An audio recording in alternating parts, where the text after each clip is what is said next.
Okay, so in this demo video, what I'd like to do is show you how to apply the same color ramp to two different data sets that have different min and max values. So for example, this blue color on this ramp is representing negative 0.3, but the same color, if I apply the same color ramp,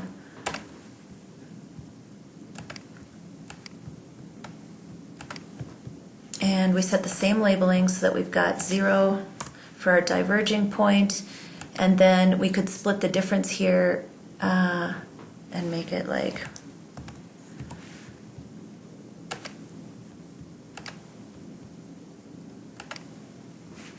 that. Didn't quite take, did it? Let's go back again. I need to flip the ramp too. So we'll invert it, go to labeling, 0, blah, blah, blah, blah, blah. That looks better. So we've got our 0 diverging, 1.3 doesn't look halfway up there, but whatever, and our negative 1.134. Okay, so the idea is that blue here is representing negative 1.1, and here the same blue is representing negative 0.3. So what we want to do is have the same colors representing the same values in both maps.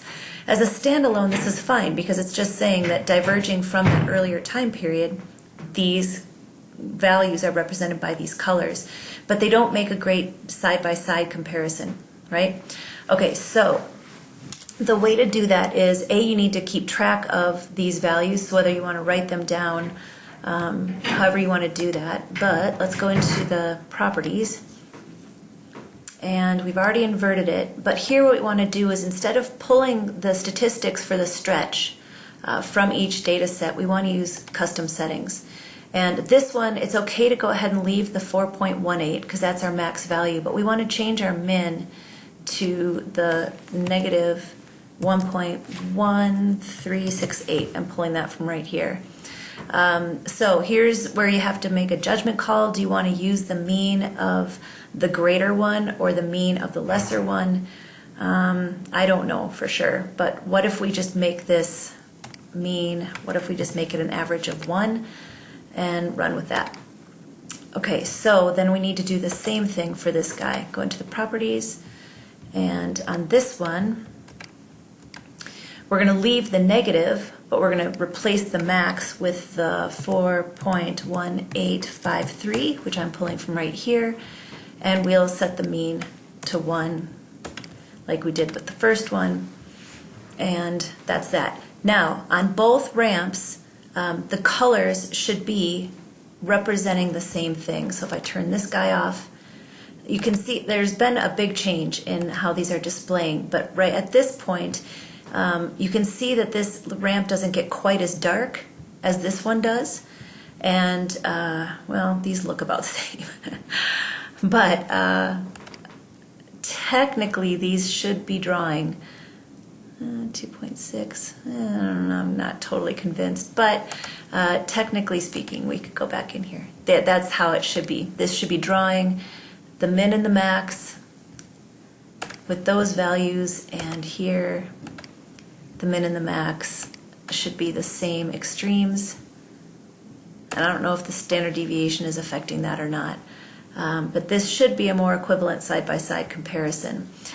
Okay, if you have any questions about that, let me know. So well, I guess before I sign off, you guys did have a lot of questions about whether or not these two legends should be the same size, and I guess I would say, going back to the example that I showed in PowerPoint,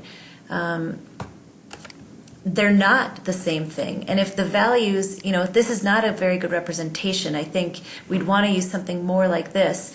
But you'd want to stretch them so that if this is 2, this color, then you'd want to make sure that 2.6 is representing about right here. And so that's kind of what I was trying to get at here, except for these are both full color ramps from red to blue. And 2.6 isn't going to have the same color, so it needs to end right about here.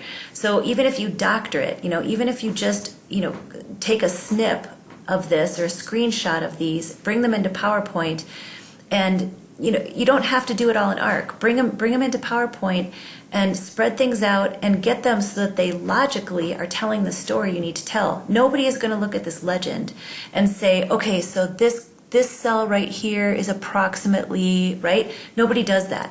It's showing a global pattern, and then these give us some indication of the extremes and the difference over time. So I think that's the story you really need to focus on. And I know that that's a lot of talking about one map. If you have any questions, let me know.